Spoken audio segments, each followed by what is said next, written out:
Good afternoon, everyone. My name is Bernardo Rodriguez. I'm an attorney at the Legal Aid Justice Center.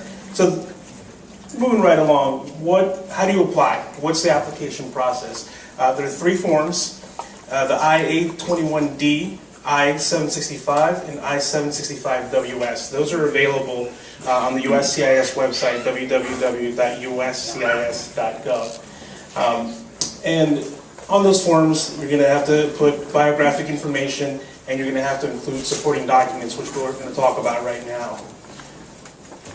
Along with the application, you would have to submit a fee of $465. That includes the fee for the work permit and fingerprinting.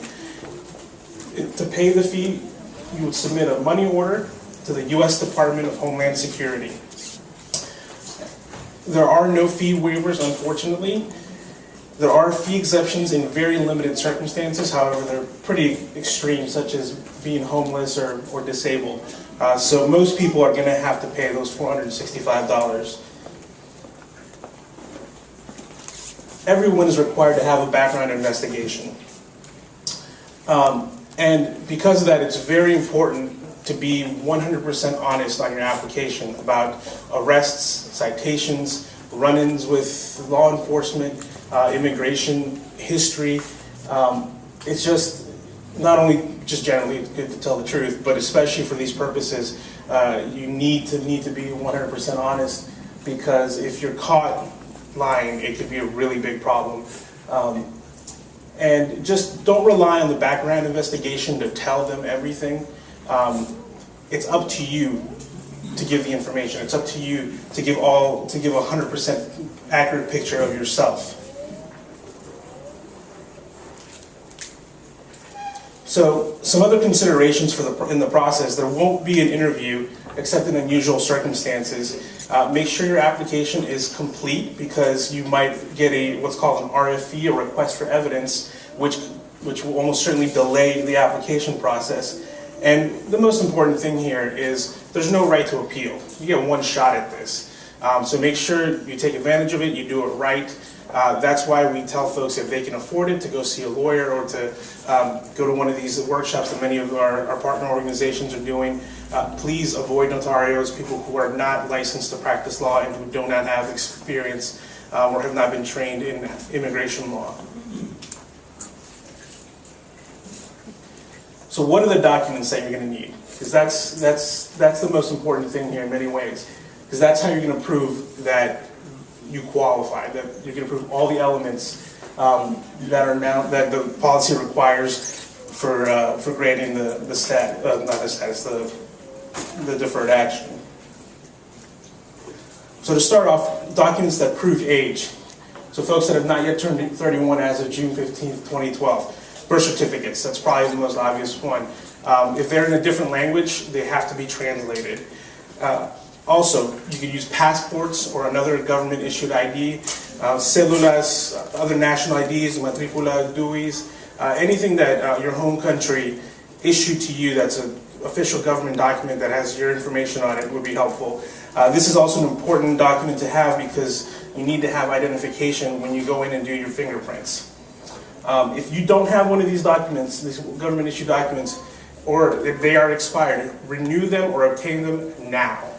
Many countries take several months to get these to you. There's no point in waiting. It could actually hurt you. Just get started now, because it could take some time. Next, documents that will show entry to the U.S. before your 16th birthday. And you're going to see that a lot of the same documents will prove different elements. You're going to hear a lot of repetition for the types of documents that you need. So, proof that if you entered lawfully in the United States, you can show with a passport stamp or I-94 card. It's a card that they give you, immigration gives you when you enter. It tells you how long you can stay, or some other proof of entry immigration document that you were given. If you entered without documents, that is, without permission, you can use school enrollment records, transcripts, report cards, medical records or vaccination records that are required for school, your parents' tax returns if you're listed as a dependent, or if you're listed as a resident, you could include your lease. So documents that prove continuous residence for at least 5 years prior to June 15th, 2012. And you're going to see June 15th, 2012, the day that this was announced, is a very important date in terms of the requirements and elements for deferred action. Again, school records, medical records, financial documents, tax returns, bank account statements, leases, mortgages, property tax records, pay stubs or other employment records, bills such as your cell phone bill, your car insurance, anything that has your name on it. And the more official it is, the more it's based on a necessity like a utility, the better it's going to be. Or any U.S. document with your name and date on it. And, you know, obviously if you have some of the other ones that are specifically named, that's better. But the more documentation you have, the more you can support each element, the better off you're going to be. So more on physical presence. You want to make sure you cover every quarter of every year for the last 5 years at least. So again, submit as much as you can. Submit as much as available, but you definitely want to try and connect keep the dots, like the chronological dots together, and connect them as much as possible. But each quarter, so every 3 months, you want to have a document that shows something would be very helpful. Very important to note that affidavits generally will not be accepted to prove an element or requirement. They can be used to fill in the gaps, but you definitely want documentation for each element, and if you need to sort of fill in some of the space with affidavits, that is sworn statements or letters from family, friends, employers, whatnot, you can do that, but do not rely on affidavits to prove each element. And if you've traveled outside of the United States in the last 5 years, please consult an attorney before applying. We know that attorneys can be expensive, but you know, this is a very important thing. This is this is something that affects people's lives, and if it's possible to consult an attorney, please do so.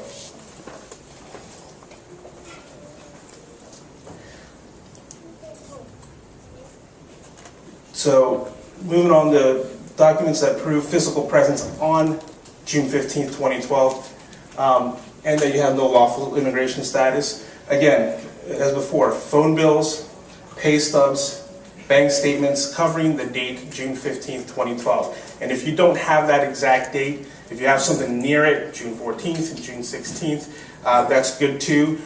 Obviously, if you can get June 15th is the best, but try and get around it if you can. And to show proof of lawful status that it had expired before that date, again, immigration documents we've talked about before, I-94, I-20, passport or a visa.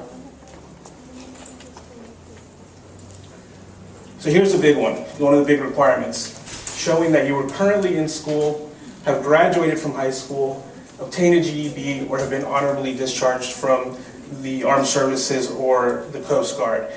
For this, we've spoken about it before, school enrollment records, report cards or transcripts. If anybody has dropped out and you're under 21, it's not too late to try and re-enroll in school. You can use your high school diploma or an official transcript, the GED or any documentation that shows you have a GED. Again, if you don't have a GED and you're past 21, you can enroll in a program. It's not too late for that. And for the armed services, discharge papers that show that you were honorably discharged from either the armed forces or the Coast Guard. So, more on currently in school. Being currently in school includes public or private elementary school, middle school, junior high, high school, or secondary school.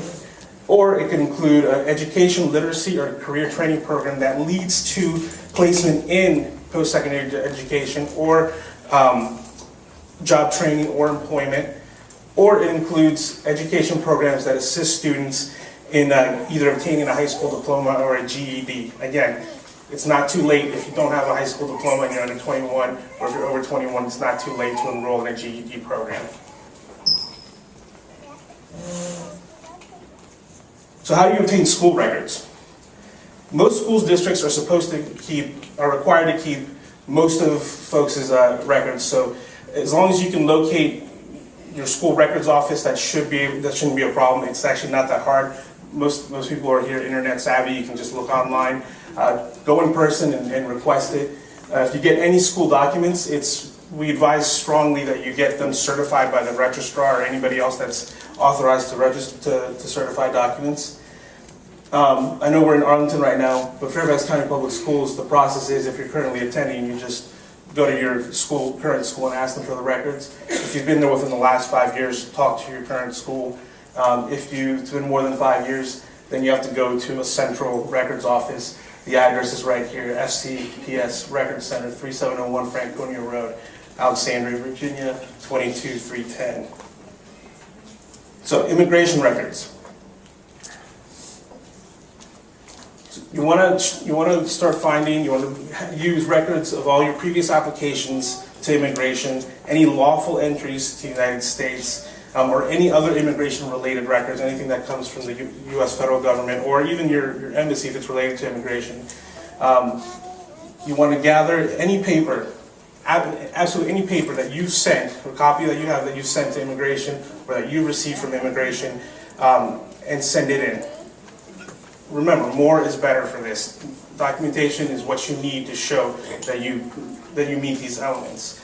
And also ask your parents or legal guardians or anybody else that was in charge of you if they've applied for you, if they have any immigration applications, whether pending or have had immigration applications, if you've been put on as a derivative or a dependent, or beneficiary. These are all very important questions to ask your family members. It's very important information you need to have a complete application and understand what is going on with with the process for you specifically. So tips on collecting documents. For all documents gathered, make at least one copy. That's like at least, I would say make 2 copies. And that way you're prepared if you're going to go meet with an attorney or go to one of the workshops from our partners. You want to be ready to go. You don't want to wait on this. You don't want to miss an opportunity if there's a workshop. So get all these documents together, make copies of them, and if you're doing this yourself, make sure you keep a complete copy of everything you sent. And I would advise that you just take a stack of documents and put it in a copier, and that way you know you got everything, even if you already have other copies of it. And then just staple it, and you know what your application looked like when you sent it in. And make sure you send it certified or overnight U.S. mail. So other information you want to gather. Any previous addresses you've had since you've arrived in the United States. I know that's hard. I have trouble doing it myself, but it's very important that you start now. Information on how, when, and where you first arrived. And again, documentation is key. Get any documentation you have for that. Your current, or the applicant's current income, expenses, and assets. This is going to be very important for the employment authorization form. And don't forget, there's a requirement for 2 passport-style photos.